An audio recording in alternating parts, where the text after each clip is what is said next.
Democrats on Capitol Hill want the Attorney General to testify before Congress after a 2-year investigation found the Trump administration ignored offers from Russia to influence the 2016 presidential election. And police in our area are trying to figure out the details behind Beaver Dam's first murder in decades and the death of an Illinois state attorney.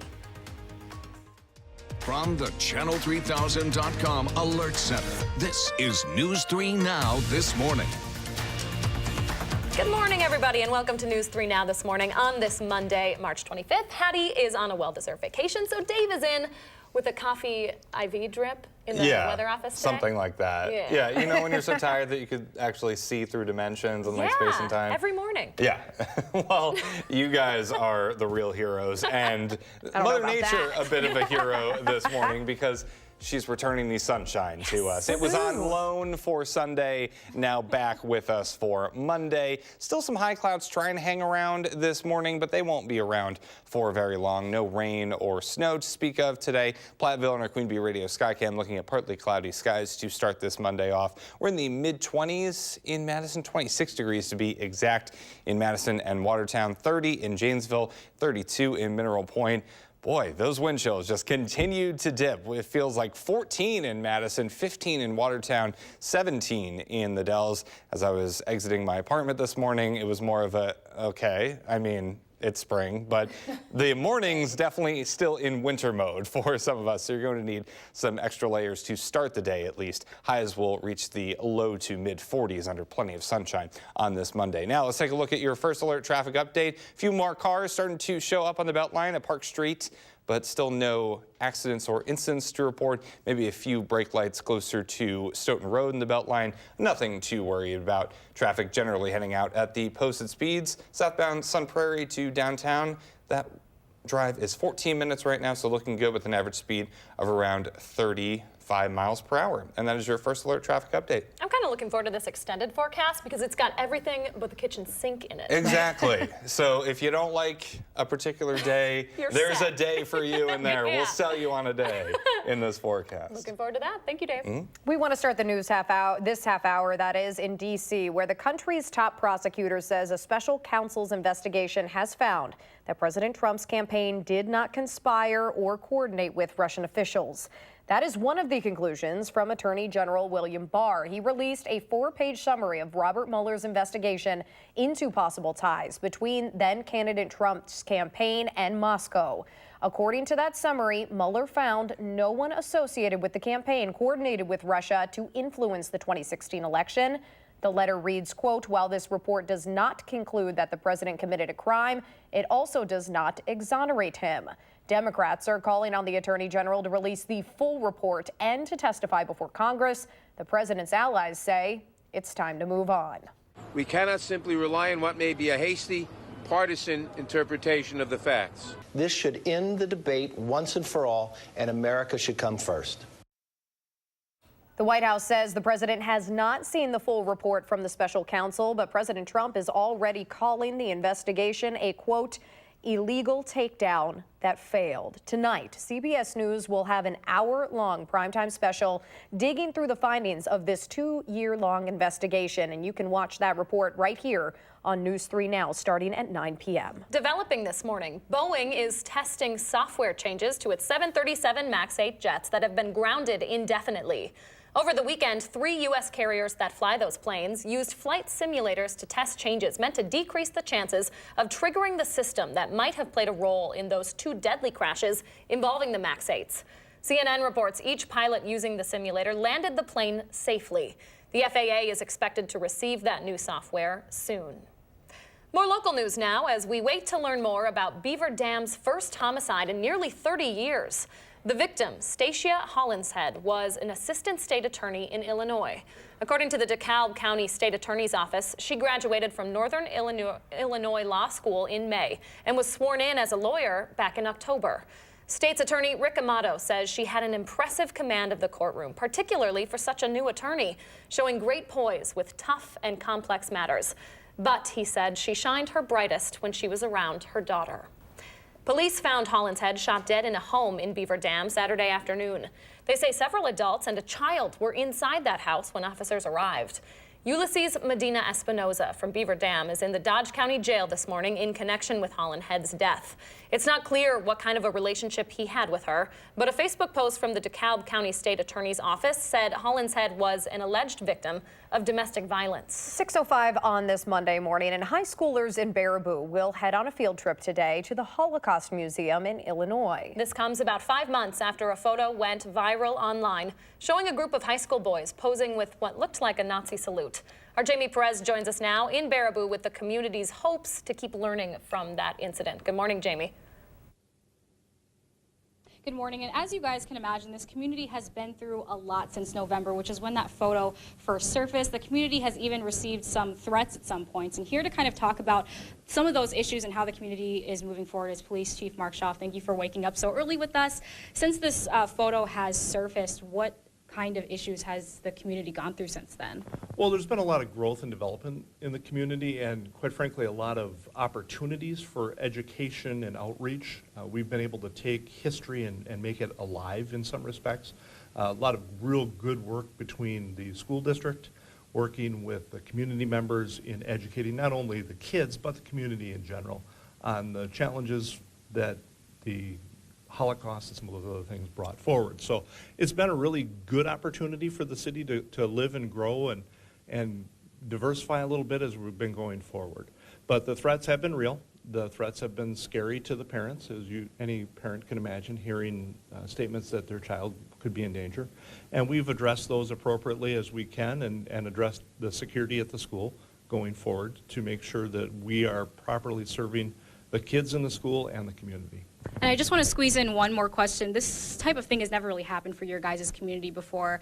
How does that make you feel as the police chief to deal with something that of such magnitude that you guys aren't familiar with? Well, we're familiar with threats, but we've never been familiar with the way social media took this and the distance that this took. We were getting threats from all over the world, not just within Wisconsin or Baraboo. So identifying what threats are credible and what threats are just people being frustrated was a huge challenge for us and took up a lot of investigatory resources. Thank you so much for your time this morning. We will join back here at 6:30 to talk more about how the community is moving forward from all this, but for now, back to you in studio. All right, looking forward to that. Jamie Perez reporting live for us. Thank you, Jamie, and thank you, Chief. Yeah, of course. All right, today is the deadline for state lawmakers to submit appeals outlining their arguments in favor of or against bills passed during December's lame duck session. A Dane County judge temporarily blocked those laws last week, ruling the legislature convened illegally to pass them. Republican legislators asked a district court of appeals to appeal or immediately reinstate the laws, that is, pending appeal on Friday morning. That court did issue an order requiring all arguments to be filed by 4 p.m. today. Governor Tony Evers and Attorney General Josh Kaul have both asked the court to let them make their arguments ahead of any decision. We'll continue to keep an eye on this process and bring you the very latest here on News 3 Now. Over the next few weeks, the Evers administration is expected to introduce a bill to improve sex crime investigations. Attorney General Josh Kaul says more than $700,000 in the proposed budget would go toward creating 17 new positions at state crime labs that will help cut down on DNA testing time. The budget also calls for $750,000 each year to investigate internet crimes involving children and almost $85,000 to add 2 staff members to assist with tips related to those crimes. In 2017 alone, the state's Internet Crimes Against Children Task Force arrested more than 500 suspected child predators. Meanwhile, the governor will be touring flood damage on the western side of the state later today. Governor Evers will meet with city officials in Arcadia to hear their concerns about flood damage. He will also tour damage in the towns of Dodge and Centerville up in Trempealeau County. The state pegged damage from this spring's flooding across Wisconsin at about $1.6 million so far. Now, this comes as some parts of the state are under a flood warning this morning. The National Weather Service has that warning out for the Rock River near Lake Koshkonong in both Jefferson and Rock counties. Jefferson and Fort Atkinson are under that warning specifically. This morning, the Rock was at 11.5 feet. That's about 1.5 feet above flood stage. All right, 6:09 your time now. There is a group of young ladies working hard on and off the mat to make sure girls wrestling is an official high school sport here in Wisconsin. In the meantime, they're taking on stereotypes at a state level. We'll hear from them after the break. And after all of the gloominess yesterday, we will take a little drop in temperature for some sunshine. Dave's in for Hattie this morning with a few nice days before the rain moves back into the area. His forecast is next on News 3 Now this morning.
Good morning. Happy Monday. It is a bit of a chilly start to our Monday with wind chills in the teens for some of us. So deceptively cold to start the day, but later this afternoon I think will be seasonably cool with plenty of sunshine returning to southern Wisconsin. Now temperatures over the last 24 hours reached highs in the low 50s despite some rain showers and clouds out and about yesterday across southern Wisconsin. But you notice as we started this morning, temperatures dipping into the 20s. So a little bit on the chilly side, chillier than we were yesterday at this time by about 10 degrees.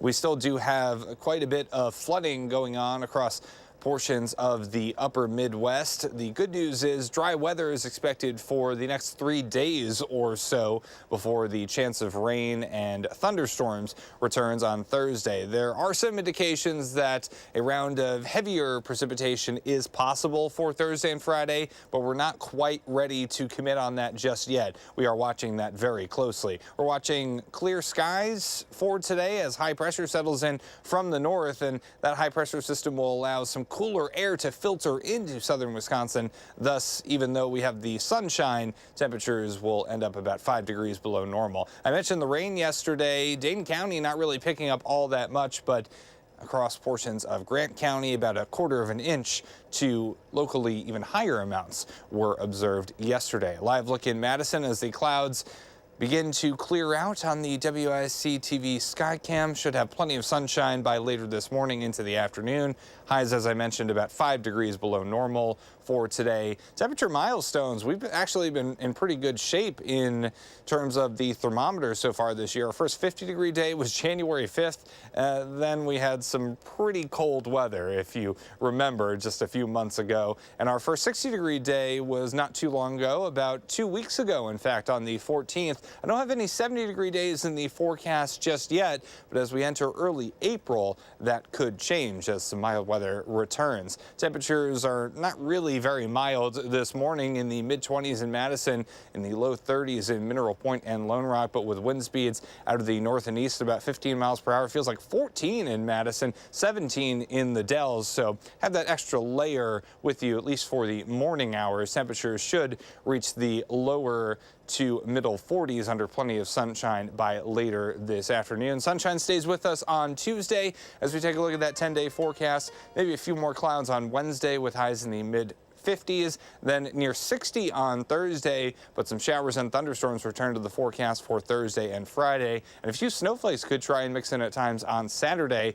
as that precipitation wraps up and temperatures are in the low 40s. That's a look at your weather. Now with a look at your first alert traffic update, we'll turn it over to Josh Tim. Josh? Yeah, it's a quiet start on the Beltline so far. A few more people are hitting the roadways heading westbound, but really no delays showing up for the early commuters. Other roads here in Dane County not looking too bad. Just a few brake lights on Verona Road and Stoughton Road approaching the Beltline. Downtown is moving well on campus. Plan on things picking up over the next hour or so, though. And other routes coming into Madison, they're moving along at the posted speeds with no major crashes or delays. With your first alert traffic, I'm Josh Tim.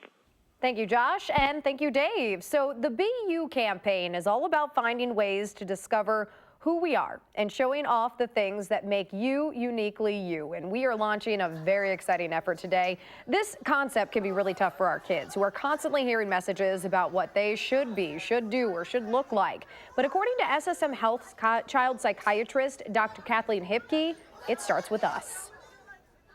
Well, I think in addition to sort of really showing kids we're interested in their interests, I think the other thing we have to do is model self-acceptance ourselves, and to be able to let kids see that we also kind of step into what we're interested in or what our values are or what our opinions are without a lot of trepidation about what other people think. Dr. Hipke says directing our kids is one thing, but we also need to make sure we're nurturing what they show interest in and then simply asking them what makes them different and awesome. So we want to provide some guidance for all of this with the help of our partners at SSM Health. We are starting a Be You Ambassador program. If you work with kids, you can apply to be a Be You Ambassador. You'll get a starter kit and some help along the way to get young people confident in being themselves. Just visit our Time for Kids page for more information. All right, thank you, Danica. So here on News 3 Now this morning, we are spotlighting a handful of young ladies in our area who excel at that very thing, being awesome, being themselves.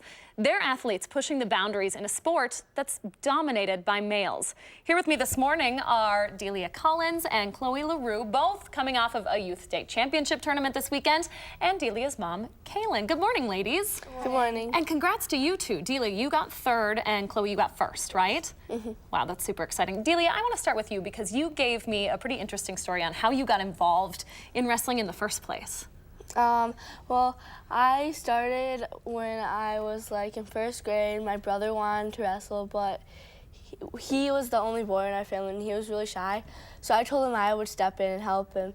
And then I fell in love with the sport, and so now we're both in it. And you've both been wrestling for about 6 years, right? Mm-hmm. Chloe, what's it like to be in a sport that's really dominated by boys? Well, I feel like some people don't think that the girls should be in the sport. But I really enjoy it because it just shows how girls can really do anything that boys can.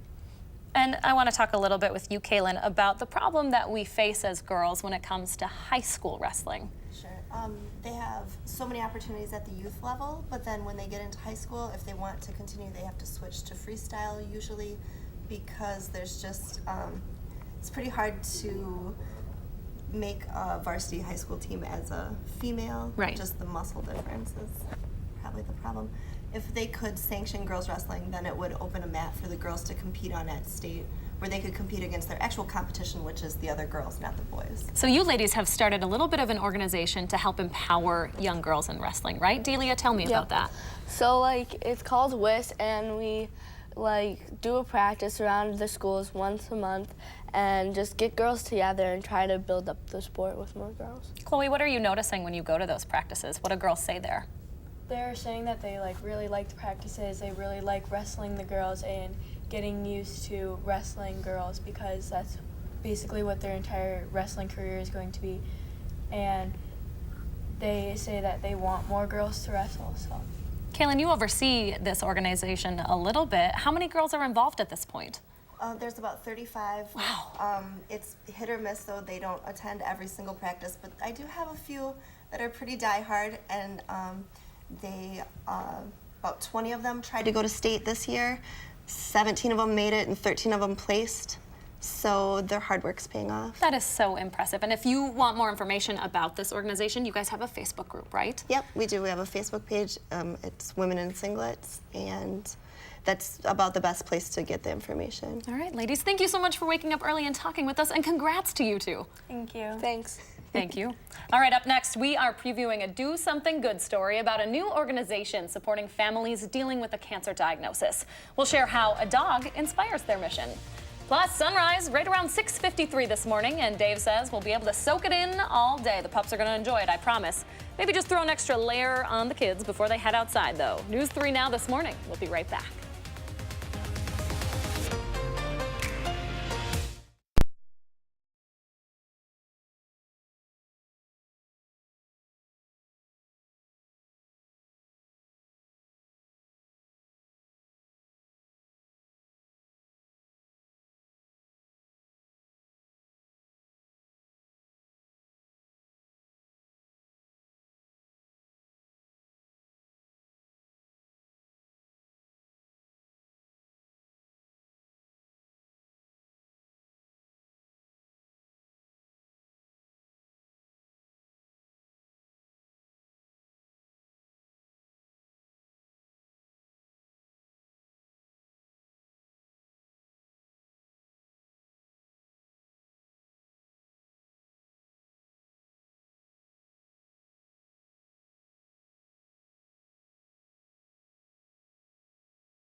624 on this Monday morning. A few high clouds still trying to hang on to southern Wisconsin, but the sunshine is going to win out pretty quickly across the area. So lots of sun on the way for this Monday. No rain or snow to speak of. In fact, high pressure going to dominate our weather pattern into much of Wednesday. So as a result, we have that high pressure in from Canada, bringing us some cooler air. So a bit of a chilly start out there. 26 in Madison, in the 30s across southwestern Wisconsin, near 30 in Janesville. But look at these wind chills. So we could call it deceptively cool outside because it feels like 14 in Madison, 15 in Watertown, and 19 in Janesville. So maybe the extra layer early on this morning, not a bad idea for the kiddos. At the bus stop forecast, drop-off temperature of around 24 degrees. Plenty of sunshine, though, for the lunch hour. Highs should make it into the lower to middle 40s on this Monday. And that is a look at your First Alert forecast. Thank you very much, Dave. So it is hard to come across someone who has not been touched by cancer, be it a family member, maybe a coworker, or even a pet. When someone gets that diagnosis, it can be extremely difficult to understand. Fear, worry, sadness, uncertainty, not to mention the hundreds of questions that are taking over your mind. It can be overwhelming, especially knowing that cancer is the second leading cause of death in humans and the #1 cause for canines. When you have a dog with cancer or a human with cancer, you really are in it in a way that people just don't really understand. New organization that does understand, and it's all because of a dog. Charlotte DeLeste introduces us to SARS Promise, and a special Do Something Good story you won't want to miss. That's tonight on News 3 Now at 10. Love a good dog story. Can't say no to that. Exactly. All right, 6:26 right now. And if you are still bummed out by the Badgers no longer being in your bracket, we will tell you how the players coming back next season are moving on from that early upset. And city leaders want to try and protect historic buildings along State Street after one store was painted black without their knowledge. The day's top stories are next on News 3 Now this morning.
Put down the avocado toast. There's a recall across Wisconsin and a handful of other states over listeria contamination concerns. And coming up in just a few, how the Baraboo community is moving forward after a controversial photo surfaced online and went viral last year. From the Channel3000.com Alert Center, this is News 3 Now This Morning.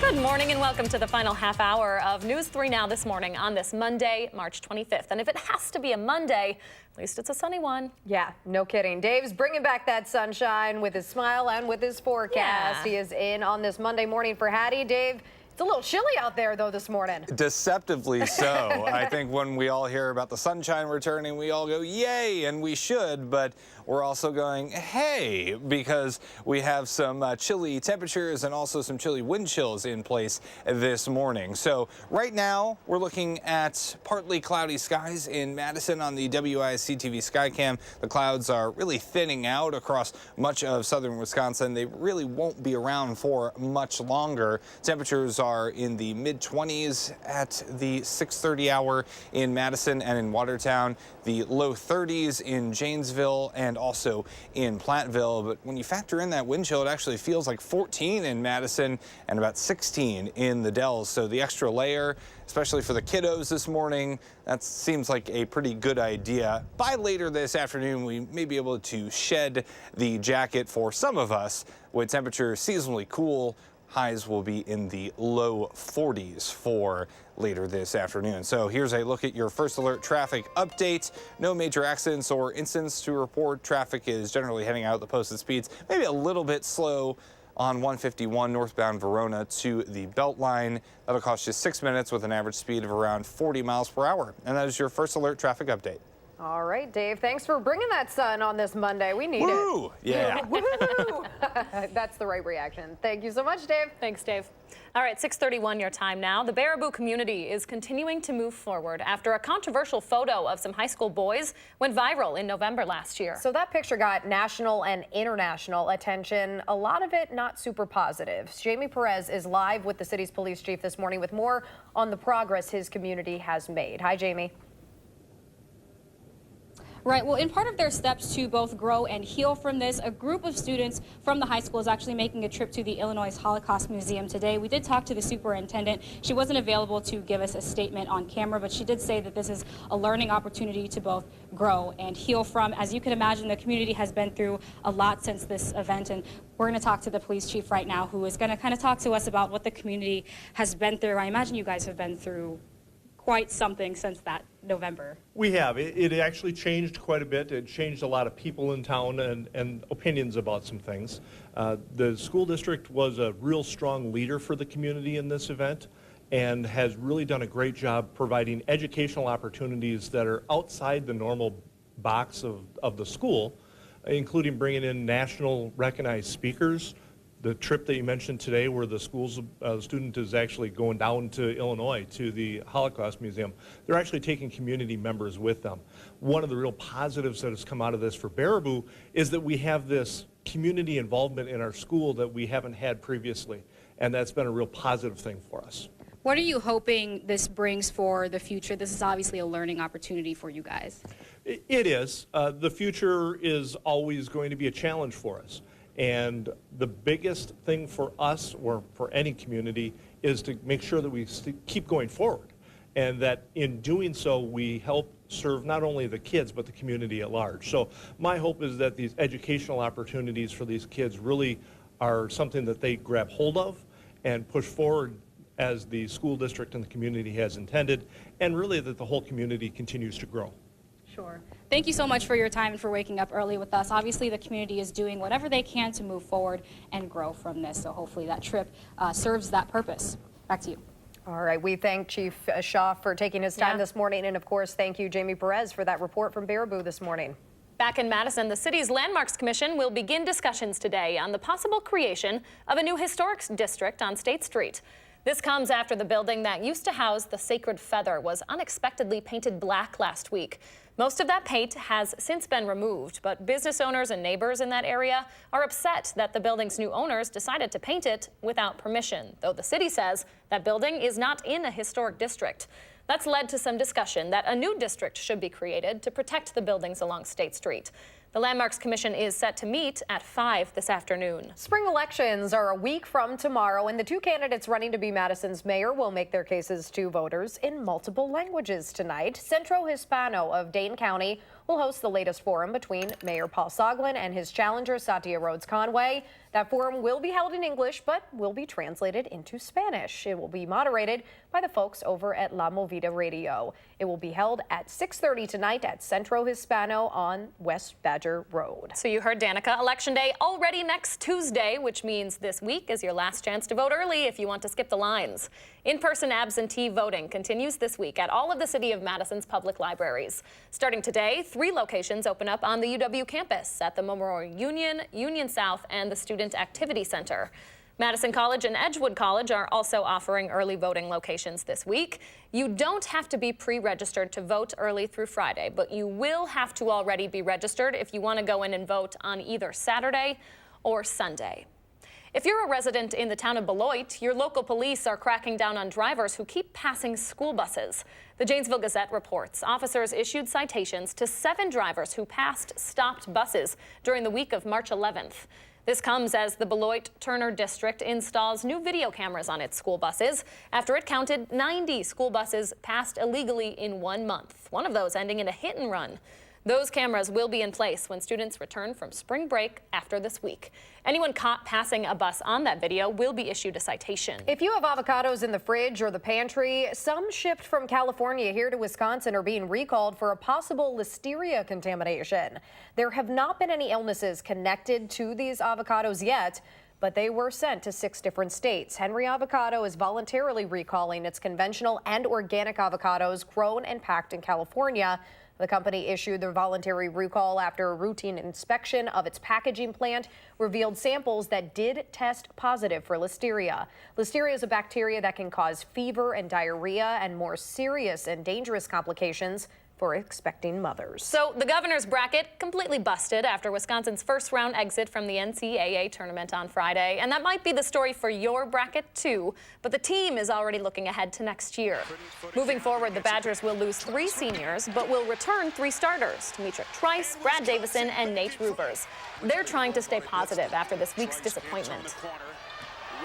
There's positives in everything in life, and there's always things to be thankful for and things you can't take for granted. But with that being said, you put a lot of time in for this moment, and to come up short and to let things slip away and know that you didn't perform your best, it definitely hurts. So there's some good news for Badger Nation as the Wisconsin women's hockey team is waking up national champs this morning. They beat Minnesota 2-0 yesterday afternoon to take the team's first title since 2011. Congrats, ladies. Well deserved. We needed that good news after the Badger game. Yeah, I definitely think so. And again, we were talking, these girls are always right on the edge of taking this title. So to do it, good work, ladies. Well deserved. Yeah, you go, girls. All right, Leah is working some major overtime today to help us all protect ourselves from scammers. Glad to help.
All right, we want to share this My Morning picture from Terry this morning. It's just a friendly reminder of what it was like, you know, like a week ago, maybe 2 weeks.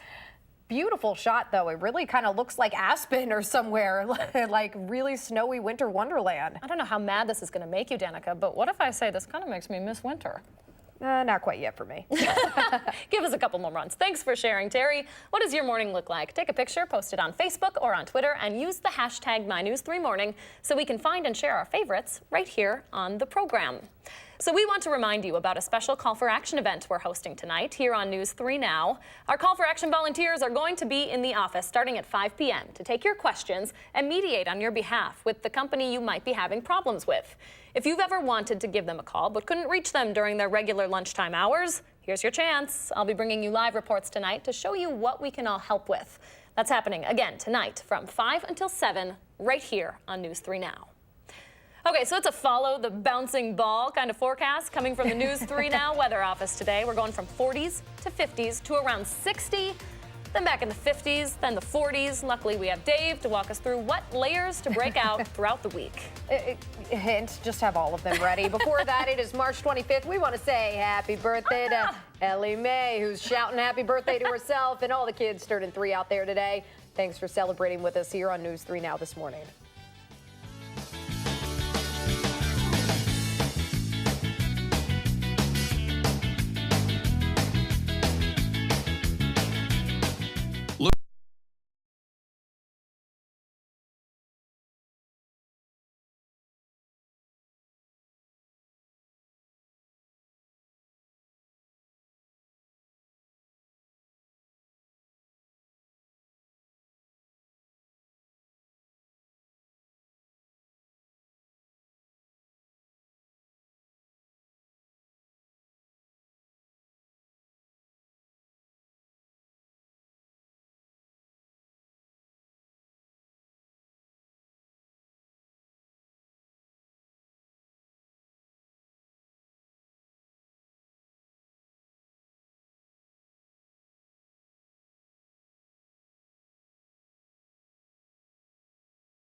All right, folks, time to double check your Powerball tickets. Nobody's won this weekend's jackpot, pushing the total up to $750 million. If you feel like an extra $465 million could come in handy, maybe. That's the lump sum cash payout for the next big winner. The next drawing is Wednesday. We sure hit the jackpot this morning. We've got Dave Caulfield in the office. Hey there, Dave. Oh, wow. You definitely did not have the right ticket if you think that. But that's very, very nice of you to say. And the weather, not too bad today. Not exactly a lottery winner. Maybe kind of a two numbers right ticket, because temperatures will be a little bit on the cool side, seasonably cool by this afternoon. I think we're going to break our streak of 6 straight above normal temperature days in Madison, and actually that's an achievement considering where we've been this month. Look at some of these numbers just a couple of weeks ago, how quickly we forget how cold we started off the month of March. And temperatures will be in the 50s and 60s before you know it. By the time we get to Thursday, highs will be close to 60 degrees, so about 15 degrees above normal, whereas today will be about 5 degrees below where we should be. But this time of year definitely can be a little bit roller coaster like, so we'll be in the low 40s again by the time we get to Saturday,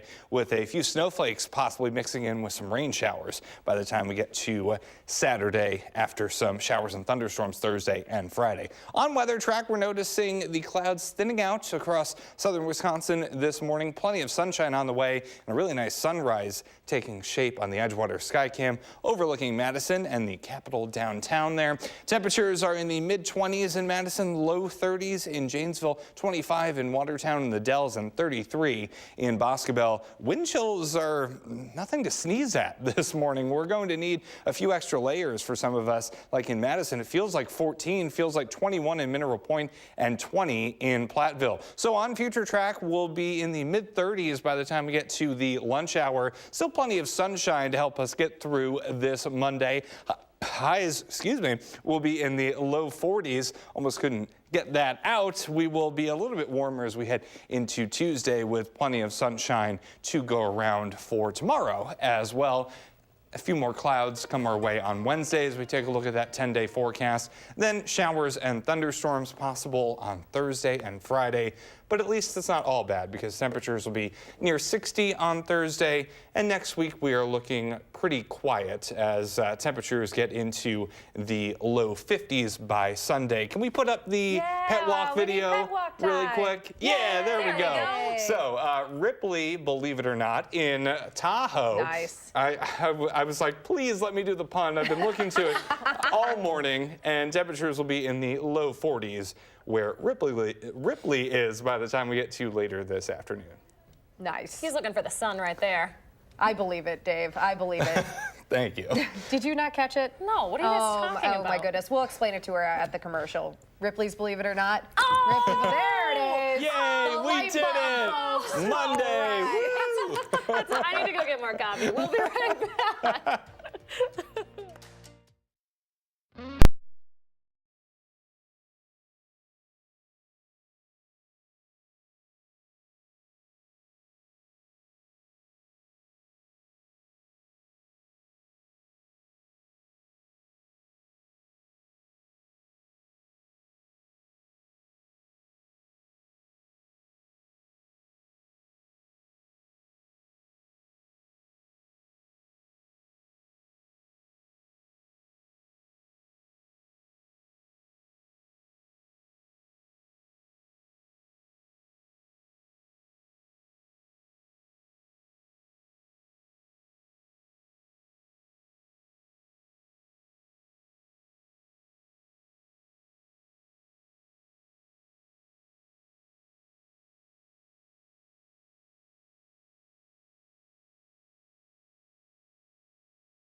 6:52, time for the morning sprint. Dave Caulfield has a pretty quiet forecast to start the week, and most importantly, he is bringing back the sunshine. And Jamie Perez is in Baraboo, talking with the police chief about how his community is moving forward from a controversial photo. But we start in D.C., where the president is on Twitter this morning celebrating what he's calling a total exoneration in the Mueller report. The country's top prosecutor says the special counsel's investigation found no conspiring between President Trump's campaign and Russian officials. Attorney General William Barr's 4-page summary of that investigation says, quote, while this report does not conclude that the president committed a crime, it also does not exonerate him. Democrats are calling on Attorney General Barr to release the full report and testify before Congress. The president's allies say it's time to move on. CBS News will air an hour-long primetime special digging through the findings of this 2-year-long investigation, and you can see that right here on News 3 Now at 9 p.m. We're waiting to learn more this morning about Beaver Dam's first homicide in nearly 30 years. Police found Stacia Hollinshead, an assistant state attorney in Illinois, shot dead in a house on Saturday afternoon. Ulysses Medina Espinoza is in the Dodge County Jail this morning in connection with her death. It's not clear what kind of a relationship he had with her, but a Facebook post from the DeKalb County State Attorney's Office said Hollinshead was a victim of domestic violence. It is a chilly start to your Monday with temperatures in the 20s and 30s across southern Wisconsin. But if you factor in a bit of a wind chill with wind gusts of about 15 miles per hour out of the northeast, feels like 14 in Madison, 19 in Janesville, and 15 in Watertown. Temperatures should reach the 30s by lunchtime and the low 40s for highs under mostly sunny skies. And that is a Thank you, Dave. Boeing's testing out software changes for its 737 MAX 8 jets. That's the model that's been grounded indefinitely here in the U.S. Over the weekend, pilots from Southwest, American, and United used flight simulators to test changes to technology that is meant to decrease the chances of triggering a system that may have played a role in 2 fatal crashes over the last few months. The FAA is expected to receive that new software soon. Wisconsin is one of 6 states where avocados are being recalled over possible listeria contamination. The California company Henry Avocado is voluntarily recalling its regular and organic avocados grown and packed in California. While no illnesses have been reported yet, a routine inspection of the company's packing plant found samples that tested positive for listeria. Some of the country's top pediatricians and cardiologists say we should be taxing all sugary drinks. The American Academy of Pediatrics and the American Heart Association are releasing policy recommendations calling for new taxes to limit children's access to those beverages. Now, the lead author cites success in cities like Berkeley, California, that have seen some of those successes, I should say. Berkeley was the first city to implement a soda and juice tax about 3 years ago. And since then, consumption of sugary drinks has dropped 50% in low-income neighborhoods. And later today, a group of Baraboo high schoolers is making its way to the Illinois Holocaust Museum in hopes to grow after a controversial photo surfaced online and went viral last year. Now, we did get a chance to speak to the superintendent. She was not available for an on-camera interview, but she did tell us in a statement that this will hopefully be a learning opportunity for everyone. The chief of police also spoke with us this morning about saying what a beast social media is and has caused a lot of threats to be made towards this community from around the world. For now, they're hoping to move forward as best as they can and heal from this. Thank you, Jamie. Today is the deadline for state lawmakers to submit appeals outlining their arguments in favor of or against bills passed during December's lame duck session. A Dane County judge temporarily blocked those laws last week, ruling the legislature convened illegally to pass them. Governor Evers and Attorney General Josh Kaul have both asked the court to let them make arguments ahead of that decision. Meanwhile, the governor will tour flood damage on the western side of the state later today. Governor Evers will meet with city officials in Arcadia to hear their concerns about flood damage. He'll also be touring damage in towns like Dodge and Centerville, both in Trempealeau County. The state estimates this spring's flooding caused about $1.6 million in damage. A little more than a week before the election, Centro Hispano of Dane County will host the latest forum between Mayor Paul Soglin and challenger Satya Rhodes Conway. The forum will be held in English but translated into Spanish. That's at 6:30 tonight at Centro Hispano on West Badger Road. It is almost 6:57. Let's get one more check on traffic with Josh Tim. Hey, Josh. Yeah, it's starting to pick up on the westbound Beltline between Stoughton Road and West Broadway, but so far, really nothing to slow you down quite yet. Inbound side of John Nolan getting busier between Rimrock and Olin Avenue moving into the downtown area, and other routes coming into Madison still cruising along at the posted speeds right now with no major crashes or delays. With your first alert traffic, I'm Josh Tim. Thank you, Josh. And here is a look at the WISC-TV Skycam in Madison. The sunshine returning for today as the clouds thin across the area. Plenty of sunshine on the way for today, with temperatures eventually getting into the lower to middle 40s for highs, and the 7 to 10 day forecast showing some warmer temps on the way before showers and storms return by Thursday. Glad to see that sun. Glad to have you joining us this morning, Dave. Yeah, it was great to be here. Thank you for joining us. We'll see you back here tomorrow. Have a good Monday.